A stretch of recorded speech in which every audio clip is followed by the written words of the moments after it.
నమస్తే అండి, welcome back to our channel journey with Sai all tips. ఈరోజు వీడియోలో అండి మనం వారాహి అమ్మవారిని నమ్ముకొని ఎన్నో రకాల పూజలు పరిహారాలు చేస్తూ ఉన్నామండి. అలాంటి సమయంలో వారాహి అమ్మవారికి కూడా పలానా రోజు చేసే పరిహారానికి ఎలాంటి ప్రతిఫలం అనేది మనకి దక్కుతుంది అనేది ఈరోజు వీడియోలో తెలుసుకుందామండి. అంటే ఒక్కొక్క వారం అంటే ఆదివారం నాడు చేస్తే మనకి ఎలాంటి ప్రతిఫలం వస్తుంది, ఎలాంటి సమస్య కోసం ఏ రోజు మనం పరిహారం చేస్తే బాగుంటుంది అనే విషయాన్ని ఈరోజు మనం తెలుసుకుందామండి. ఒక గుడిలో వారాహి ఉపాసకుల ద్వారా నేను ఈ విషయాన్ని తెలుసుకున్నాను, అదే మీకు తెలియజేస్తున్నానండి.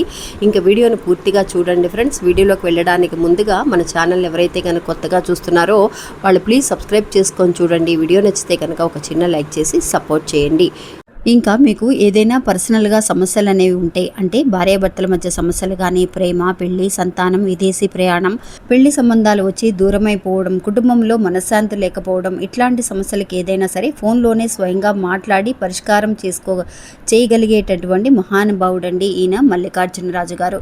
మాకు ఎంతో మంచి చేశారు. నమ్మకంతో మీరు కూడా ఒకసారి కాల్ చేయండి. ఈ గురువుగారి నెంబర్ 7780296945. ఇంకా ఈ గురువుగారు వశీకరణ స్పెషలిస్ట్ కూడా అండి. ఇంకా వీడియోలోకి వెళ్దామండి.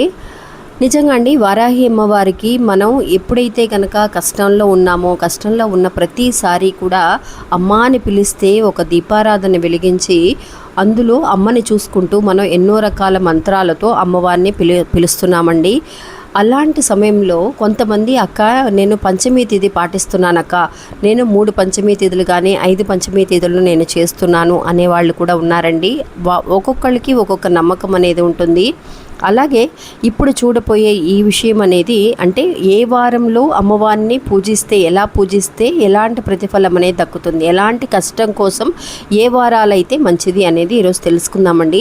ఫస్ట్ ఆదివారం అండి. ఆదివారం నాడు మీరు ఏదైనా ఒక ఆరోగ్య సమస్య అనేది మీ ఇంట్లో ఎవరికైనా సరే అండి, మీకు మాత్రమే కాదు, మీ ఇంట్లో ఎవరికి ఆరోగ్య సమస్య ఉన్నా కూడా, మీకు హస్బెండ్కి కానీ, పిల్లలకి కానీ, పెద్దవాళ్ళకి కానీ ఎవరికైనా సరే ఒక ఆరోగ్య సమస్యతో ఇబ్బంది పడుతున్నారు వాళ్ళు అని అనుకున్నప్పుడు మీరు అమ్మవారిని ఆ రోజు పూజించడం అనేది మంచిదండి.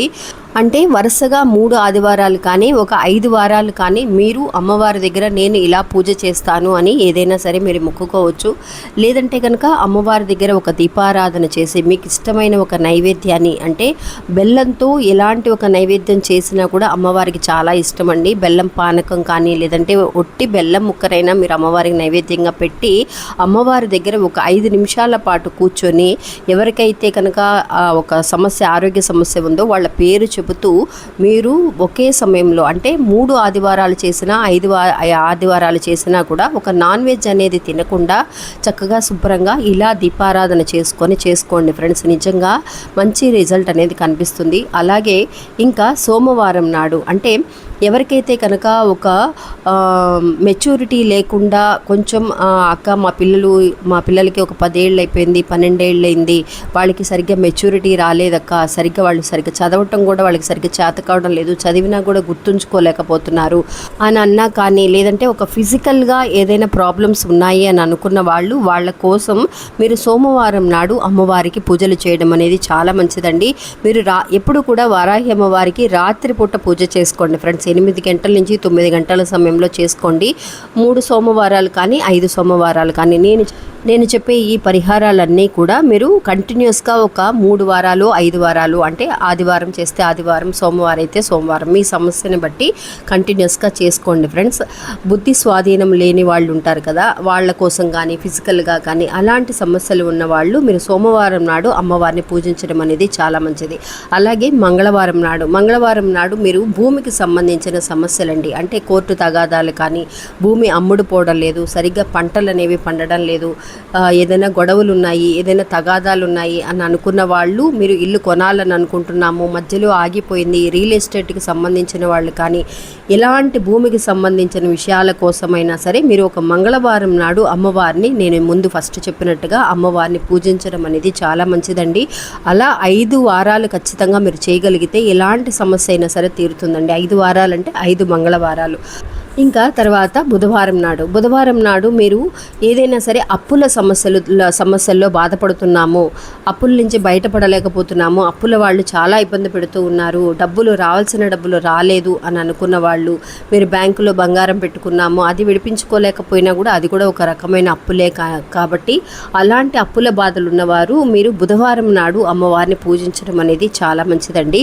అలాగే గురువారం నాడు ఎవరైతే కనుక సంతానం లేక ఇబ్బంది పడుతూ ఉన్నారో, పిల్లలు లేని వాళ్ళు, కొత్తగా మ్యారేజ్ అయింది అయినా సరే 4 సంవత్సరాలు అయిపోయింది, 5 సంవత్సరాలు అయింది, పిల్లలు లేకుండా ఇబ్బంది పడుతున్నారు అని అనుకున్న వాళ్ళు గురువారం నాడు అమ్మవారిని పూజించడం అనేది మంచిదండి. అలాగే శుక్రవారం నాడు ఒక నరదిష్టి కోసం మీరు అమ్మవారిని పూజిస్తే కనుక చాలా మంచిదండి. అందరికీ కొంత సందేహం అనేది ఉంటుంది, మా ఇంటికి ఎవరో చేతబడి చేశారేమో, ఏదైనా నరదిష్టి ఉందేమో, తెలియకుండా ఏదైనా గనక ప్రయోగాలు చేస్తున్నారేమో అని చాలామందికి ఇంకా కూడా అలాంటి నమ్మకాలతో ఇబ్బంది పడుతూ బాధపడే వాళ్ళు ఎవరైనా ఉంటే కనుక వాళ్ళు శుక్రవారం నాడు నరదిష్టి కోసం మీరు పూజలు చేయడం అనేది మంచిదండి. అలాగే ఇంకా శనివారం నాడు మీరు ఏదైనా అనుకున్న పనులు సక్సెస్ అవ్వకుండా, ఇది ఎన్నిసార్లు చేద్దామని అనుకున్నా కూడా ఆటంకాలు వస్తున్నాయి, ఈ పని అవటం లేదు అని అనుకున్న వాళ్ళు మీరు 5 శనివారాలు అమ్మవారిని పూజించడం అనేది మంచిదండి. చక్కగా పీరియడ్స్ టైం లేకుండా చూసుకోండి ఫ్రెండ్స్. 5 గ్యాప్ లేకుండా అదే టైంలో అంటే చేయాలి అని అనుకున్న వాళ్ళు, మధ్యలో గ్యాప్ వచ్చిందనుకోండి సందేహం అనేది అందరికీ వస్తుంది, అక్క ఒక 5 వారాలు చేయాలి అని అంటే మధ్యలో గ్యాప్ వస్తే ఏం చేయాలి అని అంటే ఆ మధ్యలో గ్యాప్ వచ్చిన వారం మాత్రం వదిలేసి మీరు కంటిన్యూ చేసుకోవచ్చండి. లేదు నేను 3 వారాలు కంటిన్యూస్గా చేయగలను అని అనుకున్న వాళ్ళు మీరు 3 వారాలైనా సరే చేయొచ్చు, మీ తరపున మగవాళ్ళైనా సరే మీరు చేయొచ్చండి. ఇలా ఒక్కసారి అమ్మవారికి ప్రార్థన చేసి చూడండి ఫ్రెండ్స్, ఖచ్చితంగా మీ సమస్యలన్నీ తీరతాయండి. ఇంకా మళ్ళీ మంచి గోవిలో మళ్ళీ కలుద్దాం. అంతవరకు సెలవు. నమస్తే. జై వరాహి.